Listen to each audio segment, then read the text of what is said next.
चलिए तो स्टार्ट करते हैं next part of the GOC discussion. तो जीओसी में पहले लेक्चर में आपने क्वेश्चन नंबर 16 तक सॉल्व कर लिया। अब आपको मैंने क्वेश्चन नंबर 17 से 32 तक सॉल्व करने के लिए कहा तो है। अब देखते हैं कि आपने कितने क्वेश्चन सॉल्व किए, कितने सही किए, एंड थोड़ा अच्छे से डिस्कस करेंगे सबको ताकि आपके फंडामेंटल्स भी एकदम से रिवाइज हो जाएं। चलिए तो स्टार्ट किया जाए। क्वेश्चन नंबर 17 देखिए, the stability of the pi bond in following alkenes in the increasing order. तो जब हम एल्कीन्स की स्टेबिलिटी की बात करते हैं तो जिसमें जितनी ज्यादा हाइपर कॉन्जुगेशन होगी वो एल्कीन उतनी स्टेबल होगी, राइट। चलिए तो पहली वाली एल्कीन में कितनी हाइपर कॉन्जुगेशन हो रही है। हाइपर कॉन्जुगेशन आप कैसे निकालते हैं, जो आपका पाई बॉन्ड है उससे अल्फा कार्बन देखिए, तो पहले वाले में आपके पास 2 अल्फा कार्बन है और दोनों के पास 3-3 हाइड्रोजन है, तो टोटल हमारे पास 6 अल्फा हाइड्रोजन हैं। तो मतलब ये 6 और स्ट्रक्चर्स बना सकता है हाइपर कॉन्जुगेशन से। दूसरे में अगर आप देखेंगे कार्बन डबल बॉन्ड कार्बन के साथ 4 अल्फा कार्बन हैं और चारों पे 3-3 हाइड्रोजन है, तो टोटल 12 अल्फा हाइड्रोजन हुई। तो ये ज़्यादा स्टेबल है क्योंकि इसमें ज़्यादा हाइपर कॉन्जुगेशन हो रही है। थर्ड वाले में अगर आप देखेंगे 2 अल्फा हैं तो 6 अल्फा हाइड्रोजन, और फोर्थ वाले में अगर आप देखेंगे तो 3 अल्फा है तो 9 अल्फा हाइड्रोजन्स। तो आप बोलेंगे सर ठीक है 6, 9, 12 में तो हम कंपेयर कर लेंगे, बट अगर 2 स्ट्रक्चर्स दोनों के पास 6 अल्फा हाइड्रोजन्स हैं तब क्या होता है। तो जो एक्सपेरिमेंटल डेटा है, जब आप पढ़ते हैं स्टेबिलिटी ऑफ एल्कीन्स के बारे में, जब एक ही कार्बन पे दोनों मिथाइल ग्रुप लगे होते हैं, ठीक है, वो ज़्यादा स्टेबल होता है रादर देन कि दोनों कार्बन के ऊपर एक एक मिथाइल ग्रुप लगा हो। आपको थोड़ा सा लगेगा कि सर होना तो दूसरा चाहिए क्योंकि यहां पर एक जगह स्टेरिक हिंड्रेंस ज़्यादा हो गई है ना, मतलब सिमेट्रिकल डिस्ट्रीब्यूशन नहीं हुआ। ये पहले वाले स्ट्रक्चर में क्या है, एक मिथाइल इधर है एक मिथाइल इधर है, तो थोड़ा सिमेट्रिकली डिस्ट्रीब्यूट हुआ है, तो सोचने में लगता है कि ये ज़्यादा स्टेबल होगा, बट एक्चुअली नहीं है। ये एक्सपेरिमेंटल वैल्यूज़ के अकॉर्डिंग है क्योंकि दोनों में नंबर ऑफ अल्फा हाइड्रोजन बराबर हैं। तो 3 इज मोर स्टेबल देन 1, तो सबसे ज़्यादा स्टेबल कौन सा हो बेटा, 2। तो stability of pi bond in increasing order, तो सबसे कम स्टेबल कौन सा है, 6 वाला, दैट इज 1। तो 1 के बाद 3, 3 के बाद 4, फिर उसके बाद 2, तो option A is the right answer. Then question number 18, in this molecule pi electron density is more on, कि भैया पाई इलेक्ट्रॉन डेंसिटी सबसे ज़्यादा कहाँ पे है। तो आपको कॉन्जुगेशन जो है उसको देखना पड़ेगा कि चार्ज किस तरह से मूव कर रहा है। तो पहला वाला जो स्ट्रक्चर है, मतलब पहला नहीं, ये जो आपको गिवन स्ट्रक्चर है इसके लिए रेजोनेटिंग स्ट्रक्चर्स ड्रॉ करते हैं। अब देखिए, क्या आप इस पाई बॉन्ड को ऑक्सीजन की तरफ मूव करेंगे या आप ऑक्सीजन के लोन पेयर को पाई की तरफ मूव करेंगे। देखिए ऑक्सीजन के पास ऑलरेडी 2 लोन पेयर हैं, उसका ऑक्टेट पूरा है, तो अगर आप पाई बॉन्ड को उसकी तरफ मूव करेंगे तो वो गलत मूव हो जाएगी कि जिसके पास ऑलरेडी पेयर ऑफ इलेक्ट्रॉन्स पड़े हुए हैं आप उसको और भेज रहे हो, यार उसको नहीं चाहिए और उसका ऑक्टेट पूरा है, उसके बाद जगह भी नहीं एक्स्ट्रा रखने की। तो ऐसे केस में ऑक्सीजन की तरफ से इलेक्ट्रॉन डेंसिटी मूव करती है, ठीक है।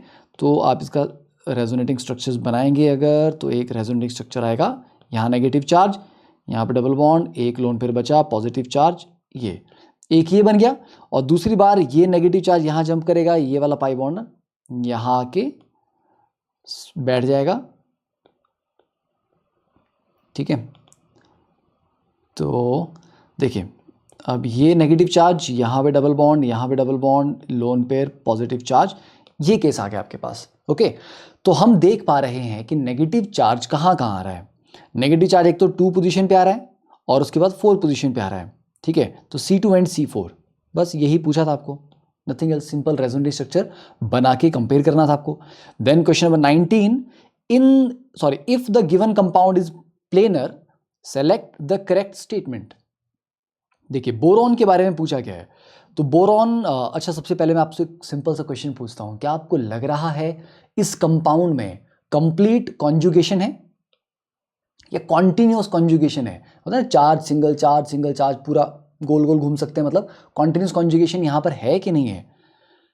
तो काफी बच्चों को लगेगा कि सर देखो double single double single double single single, 2 बार सिंगल बॉन्ड आ गया, और सर 2 बार सिंगल बॉन्ड आता है तो कॉन्जुगेशन ब्रेक हो जाती है। Yes, but more accurate definition of continuous conjugation is के लगातार p ऑर्बिटल अवेलेबल रहने चाहिए, continuous availability of p orbital. अगर लगातार एक एक p ऑर्बिटल खाली अवेलेबल हमें मिल रहा है तो यस कॉन्जुगेशन है। देखिए ये वाला कार्बन sp2, ये वाला कार्बन sp2, ये वाला कार्बन sp2, ये sp2, ये sp2, ये sp2। तो ठीक है, यहां से लेके यहां तक सारे कार्बन sp2 हैं, और sp2 होने की वजह से जो तीसरा p ऑर्बिटल है वो खाली सबके पास अवेलेबल होगा। तो कॉन्टिन्यूस कॉन्जुगेशन है, समझ आ रहा है। बट आप बोलोगे सर ये बोरॉन, बट बेटा ये भी तो sp2 हाइब्रिडाइज है। तो क्योंकि ये बोरॉन भी sp2 हाइब्रिडाइज है, तो इसके पास भी एक एम्प्टी p ऑर्बिटल है। तो ये मत सोचना कि दो सिंगल बॉन्ड थे तो कॉन्जुगेशन टूट गई, वो कार्बन में होता था। क्योंकि कार्बन में अगर दो सिंगल बॉन्ड लगातार आ गए, इसका मतलब ये बीच वाला जो कार्बन है ये sp3 हाइब्रिडाइज है। अगर उसके ऊपर कोई चार्ज नहीं है और वो न्यूट्रल है तो वो sp3 हाइब्रिडाइज होगा, तो उसके पास कोई एम्प्टी p ऑर्बिटल नहीं बचेगा। पर यहाँ पर ये बोरॉन है जो ऑलरेडी sp2 है, तो इसके पास एक एम्प्टी p ऑर्बिटल है। तो दैट मीन्स कि we have a continuous availability of empty p orbitals, तो there is a continuous conjugation. ठीक है, तो ये चीज का ध्यान रख लेना, यहां पर कॉन्टिन्यूअस कॉन्जुगेशन है, राइट। तो boron is sp2 hybridize and the p orbital contains an unshared pair of electron. जो बोरॉन का p ऑर्बिटल है उसके पास थोड़े ना कुछ है, बोरॉन के पास 3 इलेक्ट्रॉन थे, तीनों से उसने 3 बॉन्ड बना लिए, बात खत्म होगी। तो उसके बाद जो p ऑर्बिटल है वो खाली है, it doesn't contain any pair. The boron is sp2 hybridize and a hybrid orbital contains an unshared pair of electron. There is no unshared pair of electron, कोई लोन पेयर तो नहीं है। Boron is sp2 hybridize and the hybrid orbital is vacant, नहीं, p orbital is vacant, yes. Boron sp2 है और जो एक खाली p ऑर्बिटल है वो हमारे पास पड़ा हुआ है। Then question number 20, the correct order of electron density in aromatic ring, कि जितना ज्यादा डोनेटिंग ग्रुप होंगे एरोमेटिक रिंग के ऊपर इलेक्ट्रॉन डेंसिटी उतनी ही ज्यादा होगी, और विड्रॉइंग ग्रुप उसके ऊपर से इलेक्ट्रॉन डेंसिटी को कम कर देंगे। ओके, तो just a second, let me see if I can move my self a little up.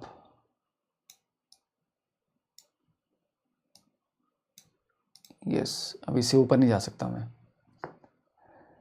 ठीक है। And yes, now it's better, ठीक है। देखिए, अब जो आपका COOET है ये कैसा ग्रुप है, डोनेटिंग है विड्रॉइंग है, it's a -m group. Carbonyl के मैंने कहा था कि कार्बोनिल के सारे डेरिवेटिव, फिर चाहे वो कार्बोनिल में कीटोन हो, अल्डिहाइड हो, कार्बोक्सिलिक एसिड हो, अमाइड हो, एस्टर हो, सारे विड्रॉइंग होते हैं, -m है, ऊपर से -I भी है। OCOET आपका मॉडरेटली डोनेटिंग होता है। क्यों होता है? क्योंकि देखिए OCOET, तो बेंजीन के साथ जो डायरेक्टली जुड़ा है वो ऑक्सीजन है, और ऑक्सीजन के पास लोन पेयर हैं, तो ये लोन पेयर बेंजीन की तरफ जाएंगे तो बेंजीन को डोनेट होगा, और इधर जाएंगे तो उसके साथ, मतलब ऑक्सीजन दोनों तरफ रेजोनेंस कर रहा है, इसको बोलते हैं क्रॉस कॉन्जुगेशन। तो दोनों तरफ उसको रेजोनेंस करना है, तो किसी एक तरफ वो कंप्लीटली फोकस नहीं कर पाएगा या एक तरफ ज्यादा डोनेशन नहीं दे पाएगा, तो इसलिए ये मॉडरेटली डोनेटिंग ग्रुप होता है, ठीक है। तो इसका मॉडरेट +m इफेक्ट है। ओके, चलो ये +m हो गया मॉडरेट आपका। CH3 मिथाइल तो ठीक है, डोनेटिंग है, बहुत स्ट्रांग भी नहीं है, बहुत वीक भी नहीं है, ठीक ठीक है। ओके, और ये मेसोमेरिक से नहीं डोनेट करता, ये हाइपर कॉन्जुगेशन से डोनेट करता है और इंडक्टिव से डोनेट करेगा, इंडक्टिव तो वीक होता है। NHCOCH3 भी आपका +m होता है, वो भी मॉडरेट होता है। अब अगर कंपेयर किया जाए कि सर OCOCH3 और NHCOCH3 में दोनों ही मॉडरेट हैं, बेटर कौन सा है? बेटर नाइट्रोजन है, क्योंकि नाइट्रोजन की इलेक्ट्रोनेगेटिविटी कम है। ऑक्सीजन भी दे रहा है, नाइट्रोजन भी दे रहा है, पर नाइट्रोजन की क्योंकि इलेक्ट्रोनेगेटिविटी कम है तो वो ज्यादा रेडी है, he is more like KS, I am okay with the donation part, ठीक है। तो NHCOCH3 बेटर है। तो 2 और 4 में 4 के ऊपर इलेक्ट्रॉन डेंसिटी ज्यादा होगी, तो 2 और 4 में 4 आगे होगा, तो ये ऑप्शन, पहली ऑप्शन आपकी, ओके, ये ऑप्शन आउट हो गई। 2 और 4 में 4 आगे है, ठीक है। सबसे पीछे कौन सा होगा आपका? 1, तो सबसे पीछे आपका 1 है। अब आपको A और D में चेक करना है, ठीक है। तो 4 और 4 तो सबसे आगे है, अगर 4 सबसे आगे है तो 4 के बाद कौन सा आएगा आपका? 4 के बाद आपका 2 ही आएगा, है ना। तो 4 फिर 2 फिर जाके 3, क्योंकि जो डोनेशन है वो हाइपर कॉन्जुगेशन के थ्रू हो रही तो उतनी स्ट्रांग नहीं है, तो D option. Arrange the following carbon ions in decreasing order of stability. अब आपको मैं एक सिंपल सा फंडा बता देता हूं, आपको शायद पता भी होगा। देखिए, चार्ज जितना डीलोकलाइज हो उतना स्टेबल रहता है। जब किसी कार्बन के ऊपर पॉजिटिव चार्ज होता है तो पॉजिटिव चार्ज का मतलब है कि इस बेचारे के पास इलेक्ट्रॉन डेंसिटी की कमी है। अब इसके पास कमी है, आप ऐसा समझिए जैसे आपका 2000 रुपए का नोट गुम हो गया, अब आपके 3 दोस्त हैं, अब तीनों अगर अच्छे दोस्त हैं तो आप बोलोगे यार देख मेरा बहुत नुकसान हो गया, तुम थोड़ी थोड़ी हेल्प कर दो। तो तीनों दोस्तों ने अगर 500 500 500 दे दिए तो आपके पास 1500 आ गए, तो सिर्फ 500 का लॉस हुआ आपको, और उन तीनों को भी इक्वल 500 500 का लॉस हो गया। तो जो 2000 का लॉस एक जगह पे था, सिर्फ आपके पास लॉस हो गया था, वो अब 4 लोगों में डिस्ट्रीब्यूट हो गया। ठीक है, तो किसी को भी उतनी ज्यादा बुरा नहीं लगेगा कि चलो ठीक है यार 500 ही गए कोई बात नहीं, बट आपको भी अच्छा लगेगा। ओके, आपका भार थोड़ा सा कम हुआ, आपका जो परेशानी थी, चिंता थी, वो थोड़ी सी कम हुई है। तो ये कार्बन के ऊपर पॉजिटिव चार्ज है। अगर ये तीनों ग्रुप इसको डोनेट करते हैं तो डोनेट करने से क्या होगा, इस कार्बन के ऊपर एक तो पॉजिटिव चार्ज थोड़ा सा घटेगा क्योंकि इसको इलेक्ट्रॉन डेंसिटी मिल रही है, और वो इलेक्ट्रॉन पॉजिटिव चार्ज इन तीनों जगह थोड़ा थोड़ा फैल जाएगा, तो डिस्ट्रीब्यूट हो रहा है। तो जो सारा का सारा चार्ज यहां पर कंसंट्रेटेड था वो अब 4 जगह डिस्ट्रीब्यूट हो गया, तो ये स्टेबल होता है। तो जो भूखा नंगा है उस बेचारे को इलेक्ट्रॉन डेंसिटी भेजो, उसको डोनेटिंग ग्रुप दो। तो इसलिए कार्बोकैटायन को डोनेटिंग ग्रुप स्टेबलाइज करते हैं। देन नेक्स्ट केस लेते हैं कार्बन आयन का। ठीक है, कार्बन आयन में क्या बोल रहा है, ये बोल रहा है कि यार देख मेरा और मेरी लॉटरी लगी है। अब तुम सोचो, जिन दोस्तों ने तुम्हें मदद की थी जब तुम्हारे पैसे गुम हुए थे, अब अगर तुम्हारी लॉटरी लगेगी तो तुम सबसे पहले पार्टी भी उन्हीं को दोगे। अब तुम्हारे पास एक्स्ट्रा इलेक्ट्रॉन्स आ गए हैं, आप तो अपने पास थोड़ा रखोगे, दोस्तों को दोगे, तभी तो आपको खुशी होगी, उनको भी खुशी होगी। चलिए, तो फिर ये अब बांटा जाएगा, राइट। तो मतलब यहां पर अपने को तीनों जगह विड्रॉइंग ग्रुप चाहिए, मतलब चार्ज एक जगह पे ना कंसंट्रेट नहीं होना चाहिए। नेगेटिव है, खींच लो, पॉजिटिव है, पॉजिटिव मतलब डेफिशिएंसी, उसको दो बेचारे को। ठीक है, समझे। तो दैट इज, तो नेगेटिव चार्ज को स्टेबलाइज करते हैं विड्रॉइंग ग्रुप और पॉजिटिव चार्ज को स्टेबलाइज करते हैं डोनेटिंग ग्रुप। सिंपल फंडा है, पूरी ऑर्गेनिक केमिस्ट्री में कहीं भी लगा दीजिए, चार्ज जितना ज्यादा डिस्ट्रीब्यूट हो जाएगा, फैल जाएगा, उतना ही सिस्टम को स्टेबल कर देगा। तो delocalization of charge brings about stability in the system. Now in this question, तो कार्बन आयंस की स्टेबिलिटी पूछिए। देखिए पहले वाले में क्या है, CH2 नेगेटिव Cl, क्या यहां पे किसी तरह का रेजोनेंस वगैरह के थ्रू कुछ हो रहा है क्या? नहीं। क्लोरीन अपना -I इफेक्ट देगा, यस, पर क्या कोई रेजोनेंस हो पाएगी कि क्लोरीन के पास 3 लोन पेयर थे? नहीं, कुछ नहीं हो पाएगा। क्यों? क्योंकि क्लोरीन इधर अगर इलेक्ट्रॉन डेंसिटी भेजता है तो कार्बन बोल रहा है मेरा ऑक्टेट पहले से पूरा है भाई, मेरे को नहीं चाहिए, तो क्लोरीन की तरफ से मूवमेंट हो ही नहीं सकती क्योंकि कार्बन का ऑक्टेट एक्सीड कर जाएगा। और आप सोचिए ये नेगेटिव चार्ज यहां जंप करवा के डबल बॉन्ड बना देते हैं, तो क्लोरीन को उसकी जरूरत नहीं है। ठीक है, तो यहां पर रेजोनेंस नहीं हो रही है। सेकंड केस लिया जाए CH2 नेगेटिव Cn का। हाँ, अब यहां पर क्या हो गया, यहां पर ये नेगेटिव चार्ज यहां जंप करेगा तो ट्रिपल बॉन्ड आगे जा सकता है, तो मेसोमेरिक इफेक्ट लग रहा है, तो साइनाइड का -M भी लग रहा है और -I भी लग रहा है, तो ज्यादा स्टेबल करेगा नेगेटिव चार्ज को। और थर्ड में नाइट्रो ग्रुप में क्या होता है, नाइट्रो तो और भी अच्छा -M -I है, ठीक है ना, CH2 नेगेटिव नाइट्रो, तो नाइट्रो में आपका रेजोनेंस के थ्रू भी खींच लेगा वो, और -I भी होगा। ठीक है, तो नाइट्रो बड़ा स्ट्रॉन्ग है, जितना स्ट्रॉन्ग विड्रॉइंग ग्रुप उतना स्टेबल कार्बन आयन। तो सबसे स्टेबल कार्बन आयन कौन सा आपका, थर्ड वाला। और फोर्थ वाला तो उल्टा अनस्टेबल है, क्योंकि ये भाई साहब तो डोनेट कर रहे हैं, भैया उसकी लॉटरी लगी और तुम जाके उसको चिल्लर दे के आ रहे हो, मतलब 100 रुपए का लिफाफा दे के आ रहे हो शगुन का, तो ऐसा नहीं चलता। ठीक है ना, तो सबसे स्टेबल हो जाएगा आपका 3, तो डिक्रीजिंग ऑर्डर ऑफ स्टेबिलिटी, तो 3 सबसे आगे है, ओके, एंड 4 सबसे पीछे होगा, ओके, तो 3 फिर 2 फिर 1 फिर 4, 3 2 1 4 बी ऑप्शन, सिंपल। चलिए question number 22, correct decreasing stability order of following carbon ions. बादल गरज रहे हैं, बारिश हो रही है, खतरनाक वाला मौसम है, ठीक है, तो तुम ध्यान से रहो, मतलब ज़्यादा देखो पढ़ाई नहीं करोगे तो कुछ हो सकता है तुम्हारे साथ भी। ठीक है, देखिए, तो decreasing stability order of carbon ions, देखो पहले वाले में नेगेटिव चार्ज, ठीक है, कार्बोनिल के ऊपर डीलोकलाइज हो जाएगा, CH2 नेगेटिव CHO है, तो CHO में क्या होगा, ये नेगेटिव चार्ज डीलोकलाइज हो रहा है, डन। सेकंड केस में नेगेटिव चार्ज आपका दोनों तरफ डीलोकलाइज हो रहा है, दोनों तरफ कार्बोनिल ग्रुप है, तो दो तरफ और भी अच्छी बात है। थर्ड वाले में भी डीलोकलाइज हो रहा है, फोर्थ वाले में 3 तरफ हो रहा है, तो यार फोर्थ वाला तो सबसे स्टेबल हो गया ना, 3 तरफ से उसको विड्रॉइंग मिल रही है, तो सबसे स्टेबल कौन सा होगा आपका, फोर्थ। ठीक है, तो फोर्थ सबसे आगे होगा, और फोर्थ के बाद थर्ड या सेकंड, थर्ड। क्यों, सेकंड में क्या ना, ये CH3 ग्रुप पे थोड़ा सा डोनेटिंग इफेक्ट देगा, यहां पर कम से कम H है, H का कोई डोनेटिंग इफेक्ट नहीं होता। ठीक है, तो 4 3 2 1, ये तो बड़ा सिंपल हो गया, C option. Then question number 23, select the most stable intermediates. तो कार्बोकेटाइंस पूछे गए हैं भाई साहब। अब ये CH3 आपका डोनेटिंग ग्रुप है, हाइपर कॉन्जुगेशन और इंडक्टिव इफेक्ट से दोनों से डोनेट करता है, अच्छी बात है। CH2 CH3 ethyl group, again ये भी हाइपर कॉन्जुगेशन और इंडक्टिव दोनों से डोनेट करेगा, पर इसका हाइपर कॉन्जुगेशन थोड़ा कम होगा। क्यों? क्योंकि इस कार्बन के पास है ना, ये वाला जो कार्बन है इसके पास कितने हाइड्रोजन है वो डिसाइड करता है हाइपर कॉन्जुगेशन कितनी होगी। इसके पास 2 हाइड्रोजन है, यहाँ पे 3 है, तो मिथाइल का हाइपर कॉन्जुगेशन बेटर है इथाइल से। CMe थ्राइस, इसमें तो बेचारे में हाइपर कॉन्जुगेशन होगी नहीं क्योंकि इस कार्बन के पास हाइड्रोजन ही नहीं है, तो सिर्फ इंडक्टिव इफेक्ट देगा। और CHMe2 में सिर्फ 1 है इसके पास हाइड्रोजन। तो बेटा सबसे अच्छा हाइपर कॉन्जुगेशन कहाँ हुआ?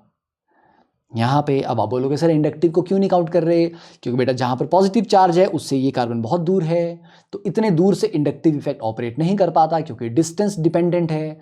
डिस्टेंस के साथ इंडक्टिव इफेक्ट वीक होता चला जाता है, तो पैरा पोजीशन पे तो इंडक्टिव को निग्लिजिबल लेते हैं। तो द ओनली फैक्टर्स जो यहाँ पर डिसाइड करेगा वो हाइपर कॉन्जुगेशन है, जो कि ए में सबसे ज़्यादा हो रही है। Then question number 24, which of the following is most stable carbocation. पहले वाले में तो नहीं भैया, इसका ऑक्टेट पूरा नहीं है, इस कार्बन के पास 6 इलेक्ट्रॉन्स हैं। दूसरे में इस कार्बन के पास अगेन 6 इलेक्ट्रॉन्स हैं, ऑक्टेट पूरा नहीं हुआ इसका भी। तीसरे में इन भाई साहब के फिर से 6 इलेक्ट्रॉन्स हैं, फोर्थ में फिर से 6 इलेक्ट्रॉन्स हैं, मतलब ऑक्टेट किसी का भी पूरा नहीं है। ओके, अब अगर देखा जाए पहले वाले में रेजोनेंस हो सकती है कुछ? नहीं, CH3 का सिर्फ डोनेटिंग इफेक्ट है। दूसरे वाले में कुछ रेजोनेंस हो सकती है क्या? ये जो आपको केस दिया हुआ है, क्या इसमें रेजोनेंस हो सकती है? यस बिल्कुल। ऑक्सीजन का लोन पेयर यहाँ जंप करेगा एंड ऑक्टेट पूरा कर लेगा, तो पॉजिटिव चार्ज फिर ऑक्सीजन के ऊपर चला जाएगा, पर कोई बात नहीं, ऑक्टेट सबके पूरे हैं। हाँ, तो सेकंड में रेजोनेंस हो सकती है। थर्ड में देखो, थर्ड में भी यही चीज़ हो जाएगी, इस तरह से रेजोनेंस हो सकती है। तो देखो यहाँ पर ऑक्सीजन डोनेट कर रहा है, वहाँ पर नाइट्रोजन कर रहा है। डी वाले में कुछ नहीं हो रहा है, कोई रेजोनेंस नहीं हो रही। ओके, तो ऑक्सीजन बेटर डोनर है कि नाइट्रोजन? ऑब्वियसली नाइट्रोजन, तो सी वाला सबसे stable carbocation. Next question number 25, the most stable carbocation in these 4 cases is. देखिए आपको पता है कार्बोकेटायन की स्टेबिलिटी 3 डिग्री 2 डिग्री 1 डिग्री वाला फंडा तो आपने पढ़ा हुआ है। तो पहले वाले ऑप्शन में दिस इज अलाइलिक है ना, तो अलाइलिक तो है, पर देखो अब ये चार्ज सिंगल चार्ज, ठीक है, तो चार्ज सिंगल चार्ज, तो ये कॉन्जुगेशन में भाई साहब चलते रहेंगे। ओके, ये आगे तक लंबे जाएंगे, पर फिर भी अभी ये है क्या? It is 2 degree plus allylic. Okay, C option में देखें अगर आप, तो सी ऑप्शन भाई साहब 3 डिग्री प्लस अलाइलिक है, और 3 डिग्री अलाइलिक होने के साथ साथ ये पॉजिटिव चार्ज इस बेंजीन रिंग के साथ भी कॉन्जुगेशन कर रहा है, और इस उसमें तो घूम ही रहा है। यहाँ के बाद ये यहाँ पे जाएगा, यहाँ के बाद यहाँ पे जाएगा, मतलब ये इस बेंजीन रिंग में नहीं आ रहा। पॉजिटिव चार्ज जब जाता है ना, तीसरी पोजीशन पे जाता है। देखो ये पॉजिटिव चार्ज है, यहाँ से तीसरी पोजीशन पे जाएगा, मतलब जब मैं इस पाई बॉन्ड को यहाँ शिफ्ट करूँगा तो ये पॉजिटिव चार्ज यहाँ आएगा, फिर इस पाई बॉन्ड को यहाँ करूँगा तो ये यहाँ जाएगा। ओके, तो ये पॉजिटिव चार्ज इस रिंग में घूमेगा, इस रिंग में भी घूमेगा, इसमें नहीं जाएगा। तो 2 ही रिंग्स में घूम पा रहा है ये, इन 2 रिंग्स में। ये वाला पॉजिटिव चार्ज यहाँ से थर्ड पोजीशन पे जाएगा, वहाँ से थर्ड पे जाएगा, फिर यहाँ आ गया तो इस रिंग में घूमेगा, यहाँ पे जाएगा, फिर यहाँ पे जाएगा, फिर वहाँ से फिर आगे जाएगा। तो ये तीनों रिंग्स में घूम रहा है, तीनों में। तो नंबर ऑफ रेजोनेटिंग स्ट्रक्चर्स काफ़ी ज़्यादा बनने वाले हैं। और ये वाले पॉजिटिव चार्ज का देखो, यहाँ से थर्ड पोजीशन पे जाएगा, वहाँ से थर्ड पे जाएगा। ओके, तो इस रिंग में घूमा और इसमें घूमा, इसमें नहीं घूम रहा, तो ये 2 में जा रहा है। और it is also 2 degree plus allylic. And last वाला ये भाई साहब यहाँ से थर्ड पोजीशन पे, यहाँ से थर्ड, ये तो अपने ही रिंग में घूम रहा है, ये तो और कहीं भी नहीं जा रहा, ये लीस्ट स्टेबल हो गया आपका। ठीक है, तो डी वाला आपका लीस्ट स्टेबल है। तो तीनों रिंग में कौन सा घूम रहा है बच्चे? सिर्फ ए वाला घूम रहा है आपका।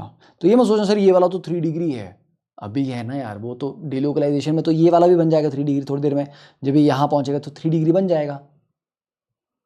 ठीक है, समझे? तो दैट इज इंपॉर्टेंट कि कितना डिलोकलाइजेशन यहाँ पर हो सकता है। Then question number 26, the following carbocation rearranges to. अब आपको पता है कि भी कार्बोकेटायन रीअरेंज करते हैं, hydride shift, phenyl shift, methyl shift, है ना। शिफ्टिंग करने से मोर स्टेबल कार्बोकेटायन में वो कन्वर्ट अगर हो सकता होगा तो वो हो जाएगा। Now in this particular case what we have with us is, ये एग्जिस्टिंग क्या है भाई साहब, ये इट्स ए 2 डिग्री कार्बोकेटायन। तो 2 डिग्री के बगल में, अगल बगल दोनों तरफ देखेंगे हम, ठीक है। इसके अगल में क्या है, 2 मिथाइल ग्रुप लगे हैं कार्बन के पास, तो मैं वहां से मिथाइल को शिफ्ट किया जा सकता है। बट मिथाइल से पहले हम हाइड्रोजन ढूंढते हैं, अगर हाइड्रोजन मिल जाए तो और भी अच्छी बात। इसके बगल वाले में, ये अगल था और ये बगल है, चलो जिसको जो मर्जी बोलना है बोल लो। इस साइड राइट साइड में क्या होगा, ये जो कार्बन है उसके ऊपर हाइड्रोजन है, ये हाइड्राइड शिफ्ट कर लेगा। हाइड्राइड शिफ्ट करने से क्या हो जाएगा, यहाँ पर आपका पॉजिटिव चार्ज आएगा, वो 3 डिग्री बन जाएगा। ओके, तो इन दैट केस मेरे पास 3 डिग्री कार्बोकेटायन आ रहा है, फाइन। और अगर मैं लेफ्ट से ये मिथाइल शिफ्ट करवा लूँ तो यहाँ पॉजिटिव चार्ज आएगा, तब भी वो 3 डिग्री बन जाएगा, पर साथ में वो रेजोनेंस में भी आ जाएगा, वो कॉन्जुगेशन में भी आ जाएगा, ठीक है। That is important. तो देखो ये वाला तो सरासर गलत हो गया भैया, 1 डिग्री में थोड़ा ना कन्वर्ट होगा वो, ये आपका सिर्फ 3 डिग्री है, कॉन्जुगेशन नहीं है। ये तो भाई साहब आपका 2 डिग्री, ये तो बनने नहीं वाला। ये लेफ्ट में जाएगा आपका मिथाइल शिफ्ट के बाद, तो मतलब ये वाला आप मिथाइल शिफ्ट करवा लो। ओके, तो यहाँ पॉजिटिव चार्ज आ रहा है और ये 3 डिग्री भी है और साथ में अलाइलिक भी है, ठीक है ना। ये पॉजिटिव चार्ज यहाँ पर रेजोनेंस में भी, मतलब कॉन्जुगेशन में है, तो यस, तो डी ऑप्शन।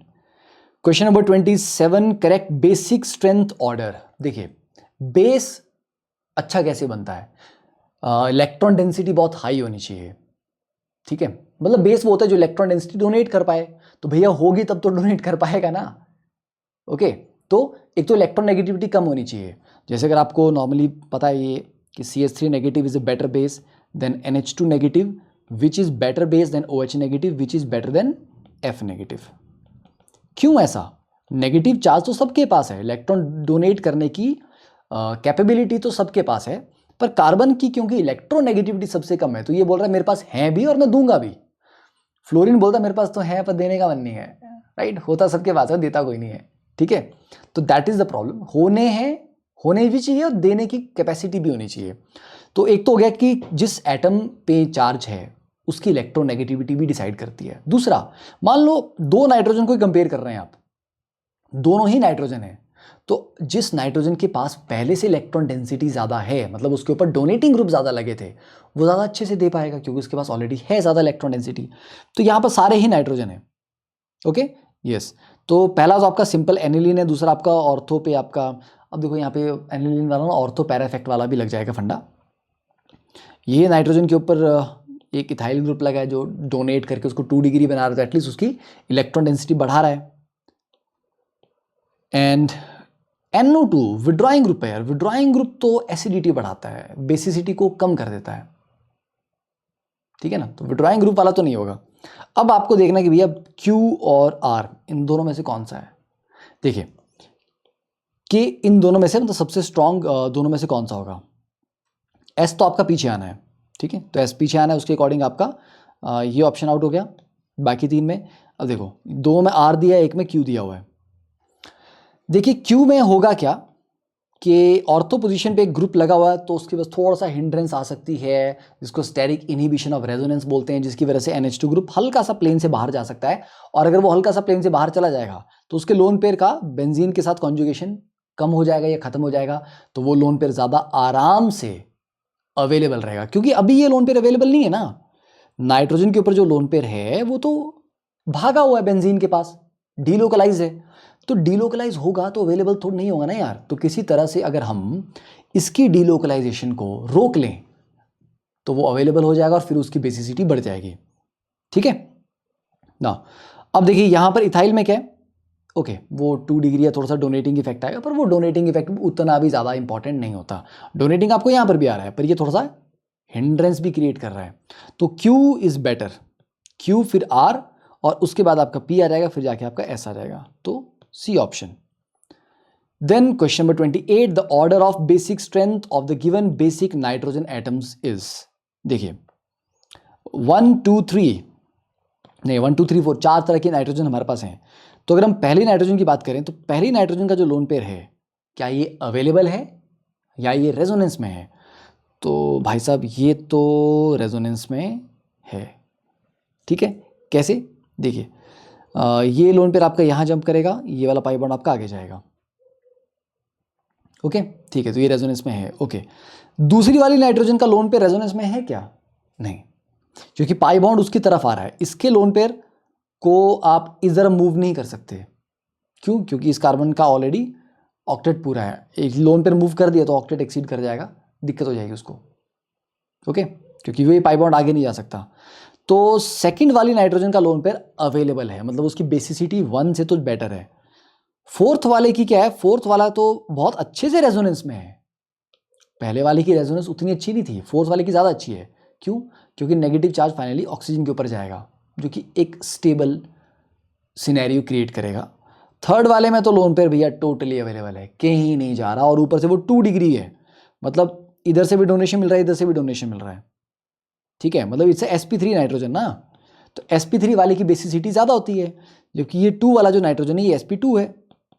तो अवेलेबल यहाँ पर भी है लोन पेयर, अवेलेबल यहाँ पर भी है। तो sp3 is more basic then sp2। तो सबसे ज़्यादा बेसिक कौन सा हो जाएगा बेटा? 3। ठीक है, 3 के बाद 2, फिर 1, फिर 4, 3 2 1 4, A option. Then question number 29, in the labelled nitrogen atoms which is correct basic strength order. चलिए, तो बेसिक स्ट्रेंथ का ऑर्डर अगेन यहाँ पे अगर आप 3 वाले नाइट्रोजन को देखें तो ये नाइट्रोजन तो इस तरह से रेजोनेंस में है, दोनों तरफ इन्वॉल्व है। तो ये बोल रहा है यार मेरे तो छोड़ ही दो। 1 वाला जो नाइट्रोजन है ये इसका लोन पेयर ठीक है, ये भी रेजोनेंस में है, पर 2 वाली जो नाइट्रोजन है उसका लोन पेयर कहीं नहीं जा रहा। इस लोन पेयर को आप कहीं मूव नहीं करवा सकते। तो 2 का लोन पेयर इज अवेलेबल। तो अवेलेबल का मतलब है सबसे ज़्यादा बेसिक वही हुआ, तो सबसे ज़्यादा बेसिक हो जाएगा 2 के बाद 1, क्योंकि 1 थोड़ा सा रेजोनेंस में है, 3 तो बहुत ज़्यादा है, तो 2 1 3 ए ऑप्शन। ठीक है, चलिए question number 30, choose the strongest base among the following. Nitrogen का लोन पेयर रेजोनेंस में है, एनिलीन। ठीक है, ये नाइट्रोजन का लोन पेयर अवेलेबल है, क्योंकि पिरिडीन का जो लोन पेयर होता है नाइट्रोजन पे, ये परपेंडिकुलर टू द रिंग होता है।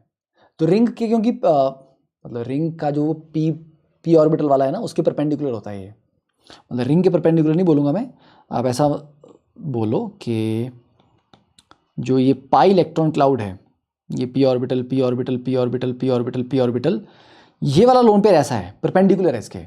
तो मतलब ये इन पी ऑर्बिटल के साथ पैरेलल नहीं है, तो ये रेजोनेंस में पार्टिसिपेट करेगा नहीं, क्योंकि ये उनके पैरेलल नहीं है। तो ये लोन पेयर अवेलेबल है। ओके, ये वाला लोन पेयर नहीं, ये भी रेजोनेंस में चला जाएगा।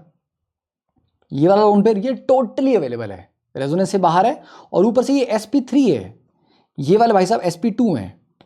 तो अवेलेबल ये भी है, ये भी है, पर sp3 is more basic then sp2। तो सबसे ज्यादा स्ट्रॉन्ग आएगा आपका D. Then question number 31, select the basic strength order of the following molecules. ये कि ये नाइट्रोजन 2 जगह इन्वॉल्व है, इधर भी, तो उतना अच्छा बेस नहीं है, क्योंकि लोन पेयर 2 जगह इन्वॉल्व है। ये वाला नाइट्रोजन ये एक ही जगह इन्वॉल्व है।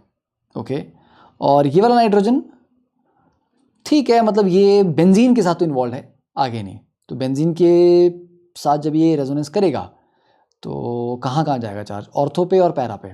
ओके, मतलब इसके साथ नहीं जा रहा। अब आप बोलोगे सर इसमें बेंजीन में पूरे में घूमेगा तो नंबर ऑफ रेजोनेटिंग स्ट्रक्चर तो ज़्यादा बनेंगे।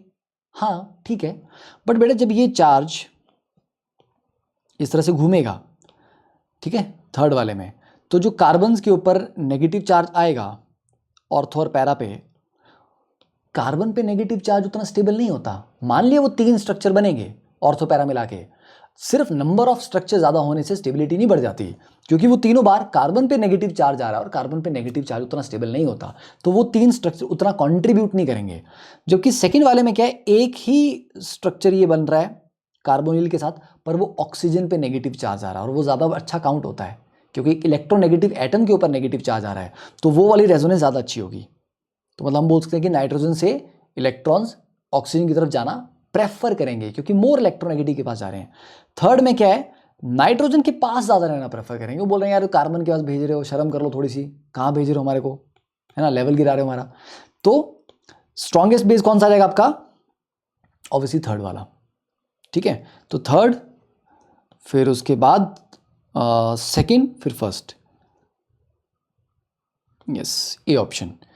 Then question number 32, write the order of Ka1 values of the following acids. Ka1 मतलब एक से ज़्यादा स्टेप में टूट रहा होगा वो। अब देखिए यहाँ पर तो एक कार्बोक्सिलिक है, यहाँ पर दो हैं, यहाँ पर भी दो हैं, तो जिनमें दो कार्बोक्सिलिक हैं वो दो बार H पॉजिटिव छोड़ेंगे, तो दो स्टेप में छूटेगा तो Ka1 और Ka2 आएगा। तो मतलब ये बोल रहे हैं कि सिर्फ हमें पहले स्टेप का H पॉजिटिव ही चाहिए, उसी की एसिडिटी बताइए। तो चलिए, इन भाई साहब ने ये वाला H पॉजिटिव छोड़ दिया तो क्या होगा? कार्बोक्सिलिक एसिड तो एसिडिक होते हैं ना काफ़ी, हाँ होते हैं, ठीक है, कोई दिक्कत नहीं, छोड़ दिया।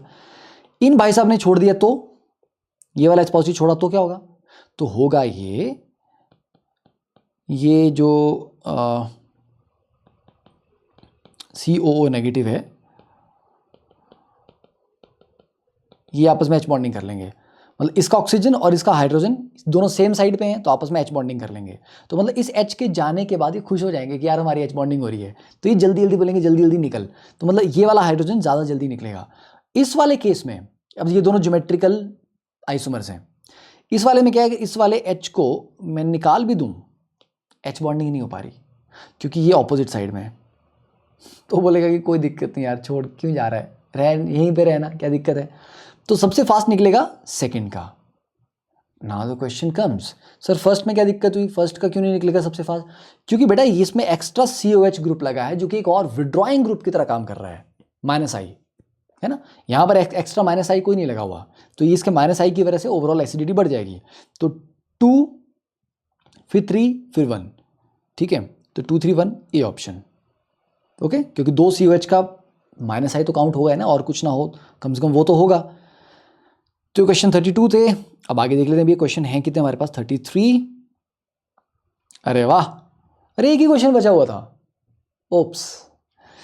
डिक्रीजिंग इनोल, अच्छा, order of enol content of the following compounds in liquid phases. देखिए इनोलाइजेशन के लिए क्या होता है आपको पता ही है कि अल्फा हाइड्रोजन हमारे को चाहिए होती है ना। चलो वो तो बहुत ही बेसिक सी चीज़ होगी। ये अल्फा हाइड्रोजन है तो ठीक है, आप बोलेंगे सर यहाँ पर 3 इसके बाद 3 इसके बाद 6 अल्फा हाइड्रोजन है, तो ये ऐसी कीटो इनोल बना देगा। अच्छा, अब आपसे मैं एक और क्वेश्चन पूछता हूँ, ठीक है, क्या इसमें इनोल बनेगा? क्या ये कीटो इनोल टॉटोमेरिज्म देगा? तो पहली चीज़ तो आप सोचोगे सर ये वाला अल्फा तो ऑक्यूपाइड है, दोनों पोजीशन ऑक्यूपाइड है, हाइड्रोजन नहीं है। सर इस वाले अल्फा पे एक H तो है लेफ्ट वाले में, पर वो sp3 हाइब्रिडाइज कार्बन नहीं है। अल्फा भी चाहिए पर वो sp3 भी होना चाहिए, तो sp2 है सर, दिक्कत हो जाएगी। Now the answer is yes, इसमें हो जाएगा। क्यों?